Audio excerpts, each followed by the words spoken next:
What is happening, my YouTube family? Of course, it is your boy B New. I'm coming at you on this Monday. And first and foremost, as always, want to send out positive vibrations and blessings to anybody who could be listening. Now, with all that being said, we do know that the Los Angeles Lakers were back in action on yesterday. Prime time ABC matchup, nationally televised game against none other than the defending champion Golden State Warriors. And before I get into the game, of course, we know the Lakers had that debacle on, Friday night against Minnesota.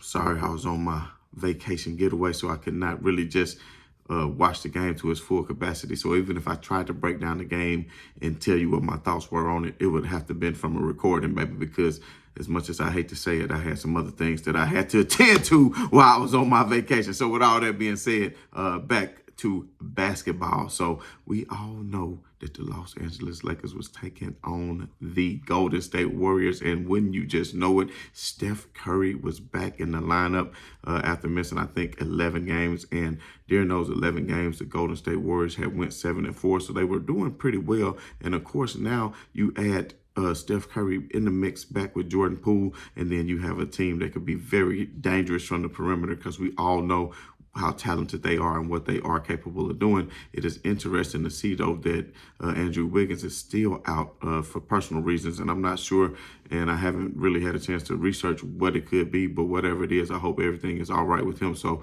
sending positive vibrations to Andrew Wiggins because the Warriors will be an even more dangerous team once he returns, because he was finally really coming into his own. So, but with all that being said, though, we see what the Lakers were capable of doing on yesterday without D'Angelo Russell and without LeBron James. And then, of course, when you just know it, Mo Bamba even hurt his ankle during the game. So I'm like, there goes some depth at center, causing Wayne and Gabriel to have to play even more time. And I think Wayne and Gabriel ended up being a -8 or -9. We'll talk about that later. But the Lakers seem like that injury bug is just keep nagging. But of course, the Lakers won a crucial game that they needed to win in order to stay in. And had they beat Minnesota and them, it would have been just like my prediction. They would have been in the play-in tournament as it currently stands. But as of right now, they're only one game out, and there's 18 games to go. And we know LeBron James is going to be coming back in another 2 weeks. And then during that stretch, I think the Lakers only played maybe 6, 7 more games. So LeBron can still come back with 10 to 11 games left. And I think that would be plenty of time for him to get acclimated, because by that time, D'Lo will be back. And we know what the Lakers are capable of doing. And I've been saying since the trade that the Lakers has all the things that it takes to constitute a championship run, and that are the rim protection from Anthony Davis. We saw what he's doing on the defensive end. We saw now he's stepping it up on the offensive end. He has to continue to do that when LeBron James returns. You can't come and get passive when LeBron returns. But also what it lets me know is the Lakers could stagger LeBron and AD more without having them necessarily be on the floor together at all times, which would be a great thing, because at all times you will have either LeBron James on the floor, who will be actually playing a lot better, because a lot of people say about that foot injury, that wasn't something new. That's something he's been dealing with, and he's needed to rest that for a long time. So I've been calling for that a long time ago, but LeBron James could not rest the foot because he was too busy carrying the load of when Anthony Davis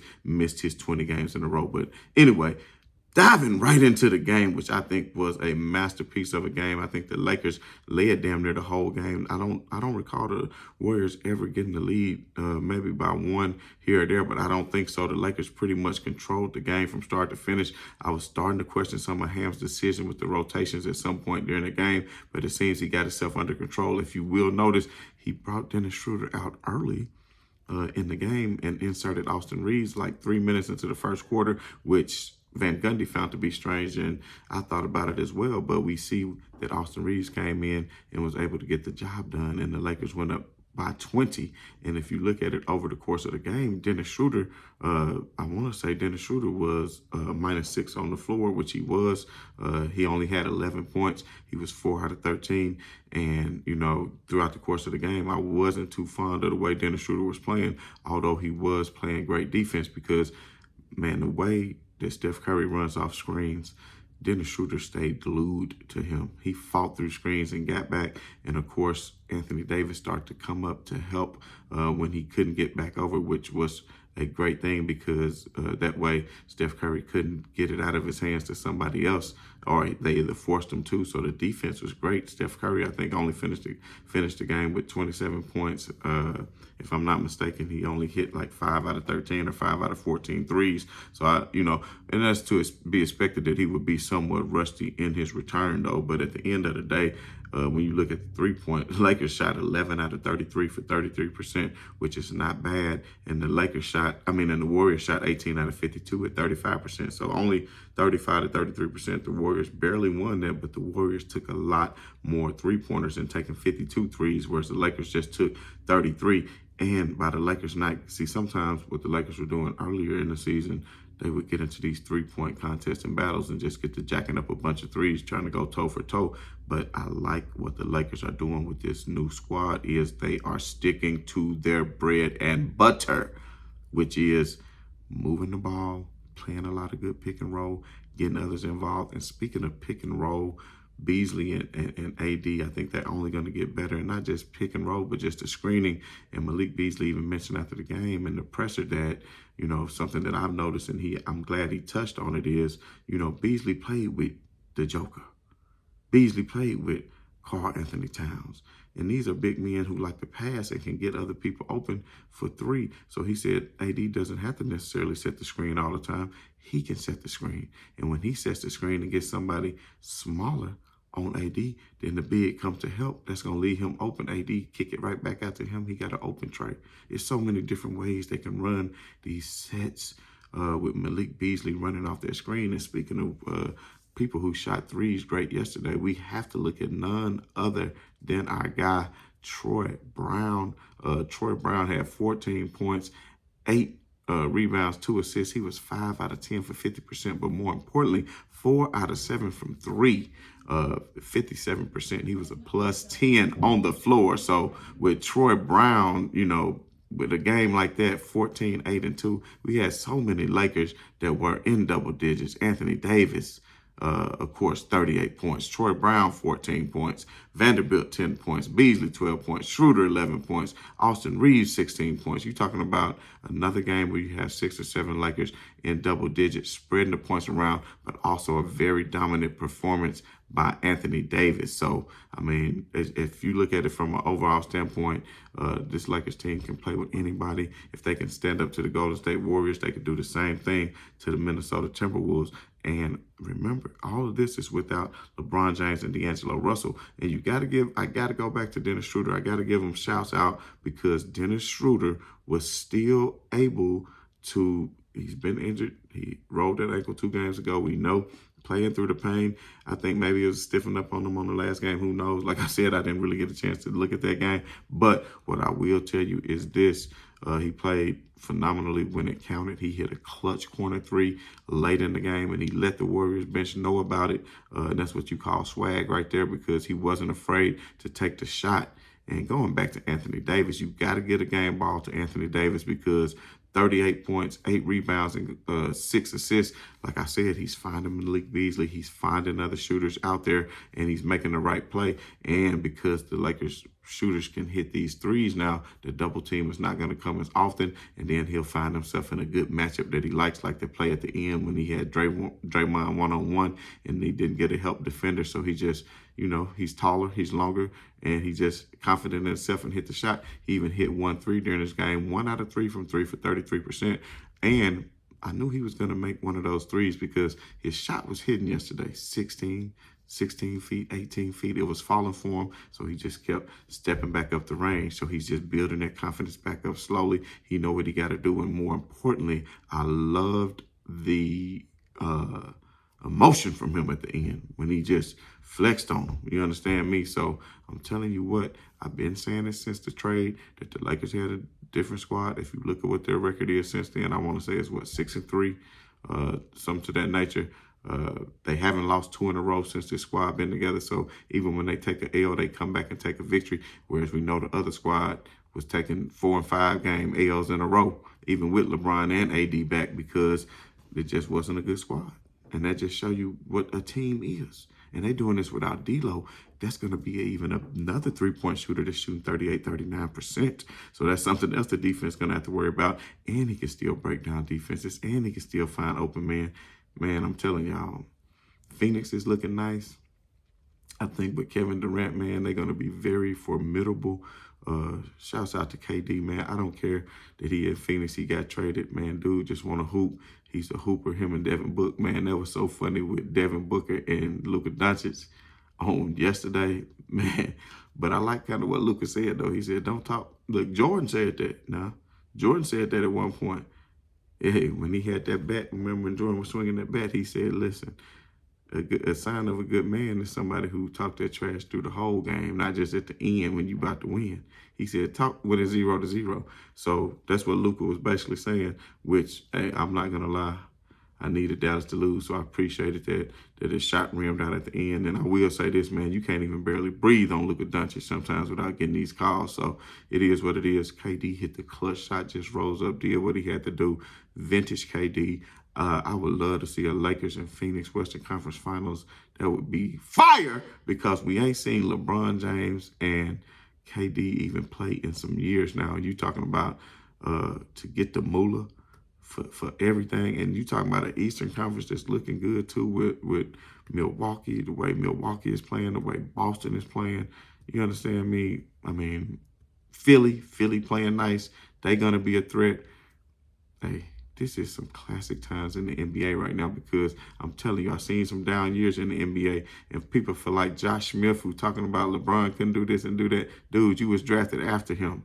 What are you talking about? He couldn't play during the era. He played during the era. Get the dope out your veins and the hope in your brains, man. You would never get nowhere smoking a pipe. But anyway, Austin Reeves, 16 points. He was big. He had clutch threes when he had to. Played decent defense on Steph Curry whenever he was matched up with him. And he was a plus on the floor because if you look at it, when he was out there. But I will say this, when Schroeder and Reeves were on the floor together, that was great. A lot of Schroeder time when he was getting the negative, I didn't necessarily know about who Darvin Ham was trotting out there at that time. Hachimura, when we first got Hachimura, I thought it was a good move. I still won't say it's not a good move because I think he has the length and the athleticism to be a good defender.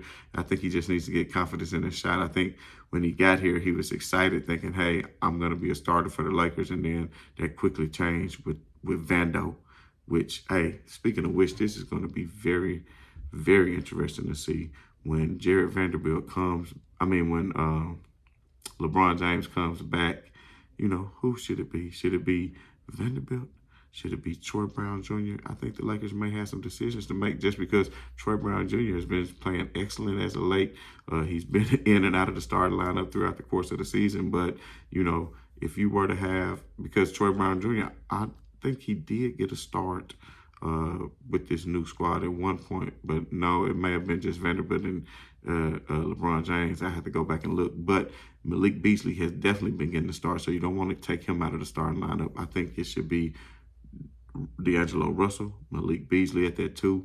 And then, who knows, Troy Brown, who took Lonnie Walker's place at some point during the season as well, too, because he's a longer defender and he plays good defense, decent defense. Sometimes he makes a dumb, boneheaded foul, which he did a couple of times on yesterday, just fouling Draymond when he shouldn't have, giving him chances at an and one. You just got to, foul. If you're going to foul smart where they're not going to score. But at the same time, Troy Brown, if you put him in that three spot, you still stretching the floor because now you got D'Angelo Russell who can stretch it. You got Troy Brown who can stretch it. You got LeBron James who can probably stretch it a little bit better once he gets back in that footage. I'm telling you, that three-point shot is going to show some improvement once that foot get better, if he can get healthy in time. And then, of course, you got Vanderbilt who not really stretching it, but he out there right now at this current time anyway. But what he brings, every time the Warriors thought they was about to come back and take a lead, if you didn't notice, Vanderbilt would make a hell of a play, a steal, get a rebound. He everywhere where you need him to be. I'm telling you, dude remind me of the modern day Dennis Rodman, but maybe even slightly more athletic. Dennis Rodman, he did what he did, but it was ugly. But at the end of the day, then you got Anthony Davis from that 5 spot who actually hit a three on yesterday. If he can get more confidence, who knows? If you only take 2 or 3 threes a game and you make 1 or 2 of them, the defense has to respect it. You can spread the floor, and then you have more room to operate in that paint for somebody like LeBron James. You understand me? What I would have liked to see a little bit on yesterday too, and I know it was a close game, but at one point when the Lakers was up by 20 and then that lead started going away, throw in a Max Christie. Every time he's ever had an opportunity, I think he's came through because he's going to hit threes. He's not afraid of the moment, and it's at home. So I think he could have came out and killed some of the runs with a couple of threes on his own, and he plays decent defense. I haven't seen him really get beat on the defensive end, and I noticed he fights through screens as well. And he knows when to go around, but actually get around and close back out and continue to chase down and switch when necessary. So, man, I'm telling you what, it's just going to be a nice next month or so as the Lakers close this out. And me personally, I for one think that they can still get that 6 seed, because if we take a look at the standings right now, of course the Nuggets, they pretty much solidified the #1 spot. The Grizzlies, they're going to start falling. We won't even get into the whole Ja Morant thing. Y'all know how I feel about that. It's sad, but it's true, and somebody has to tell him that he knows better, man. That's like, I know how it is though. Everybody who's been on this channel for a while knows some of the struggles that I had with my very own oldest son and what's going on with him right now. We won't dive into that, but what we will talk about is these standings, and unfortunately for the Memphis Grizzlies and Ja Morant himself, who knows, because they said the Colorado, whoever, I forget, Denver Police Department, whatever the law enforcement agency is, are now going to be investigating this a little bit more, because there's certain rules and laws that's in effect to where you cannot have alcoholic beverage, and have a gun at the same time. So, and be intoxicated. That is against the law there in Colorado. So that's something that who knows what could come of this. I hope nothing, because not only just for Ja's sake, and hopefully he can learn from this, but for the sake of competition, man. Competition that I love to see. That's what Player Fly say. Listen to the song. Competition is what we love to see. And if it end up being the Lakers, the Grizzlies, whoever going at it, even the Suns with Kevin Durant against Ja, and man, I'm telling you, this is great competition and great basketball. So we wish them the best and hope that everything does indeed work out for them. But back to these standings, I'm not having faith in these Kings. All of a sudden, I need the Kings to pull me through and beat up on some of these teams and stop losing when we don't need them to. And then, of course, the Clippers finally got them a victory last night. I won't lie, I fell asleep. I saw Memphis had a hell of a third quarter and went up by like 15 to 16. And I thought it was a wrap because Kawhi Leonard was not playing well. And I said, oh, is it? But apparently they did something in the fourth quarter. And that's a very shorthanded Memphis team who was playing without, of course, Ja Morant. We know that Blake Clark is out for the season, toward the ACL. And we know, particularly on last night, what's that one boy named? Dylan Brooks. He was out because he had his 16th technical foul of the season, so he was suspended for a game. He will be back tomorrow night. Tuesday night, unfortunately, LeBron James won't be there to go against him, because I always love that matchup. And, of course, we know what happened last time. But this time they're going to be without Ja, so we're going to go ahead and chalk that up as a Lakers victory. Even though the Grizzlies are playing well, I just don't think they'll have what it takes going against the defense. Now, if they had Steven Adams, of course, with Jarrett Jackson Jr., and, of course, we know Tyus Jones plays excellent, and we know how many games the Grizzlies won last year when Ja Morant missed all those games due to injury. But if you look at the standings, it's so crazy. The Timberwolves, who was just at like 9 or 10, they currently sit in 6th place at 34 and 32. Now, had the Lakers beat them, they would be 30. The Lakers would be 32 and 33 themselves, and the Timberwolves would be 33 and 33. So, the Mavericks have fallen all the way to 7th at 33 and 32. The Clippers have fallen all the way to 34 and 33 to 8th. If they had lost last night, then the Clippers would be 33 and 34, and they would have 34 losses along with the Lakers and the Jazz,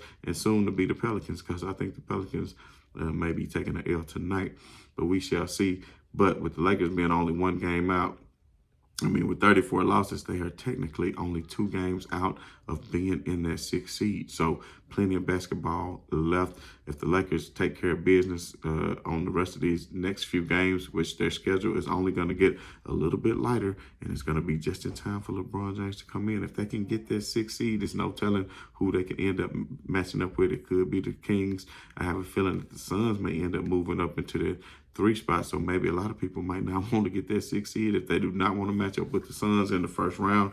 Who knows? The Warriors too. Either way, it's not going to be any easy outs. That play-in is going to be one hell of a play-in too. But I just got a feeling that the Jazz is going to fall out of that. I just don't continue to see them there. But of course, let's not forget about the Thunder and the Blazers, who had 34 losses, along with the Lakers and Blazers, who sit at 12 and 13. It's going to be very tight because I don't see either one of them giving up on their season just yet. They might fight their way back into it as well. So it's just a lot of basketball left in the Western Conference to talk about. There's so many different things going on. It's like the most wonderful. Nah, y'all know what I'm saying. We won't get to singing, but it is like the most wonderful time of the year.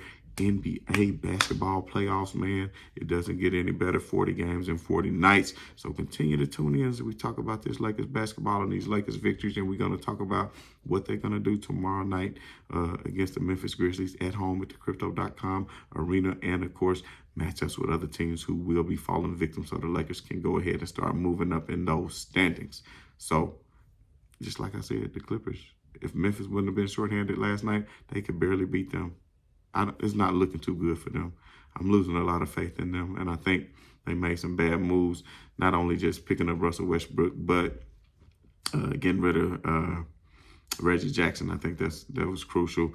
Reggie Jackson always came in and played big minutes and did what he had to do. I don't know why they're not giving Terrence Mann more minutes. But at the end of the day, that's not my problem. That's the Crosstown franchise problem. But we're going to keep talking about this Lakers basketball fam until the end of this season. So keep, like I said, if you haven't done so, hit that bell, hit that like, hit that subscribe. And as always, man, this is your boy B New. I'm saying right on to the real and much love to these haters. I'm out.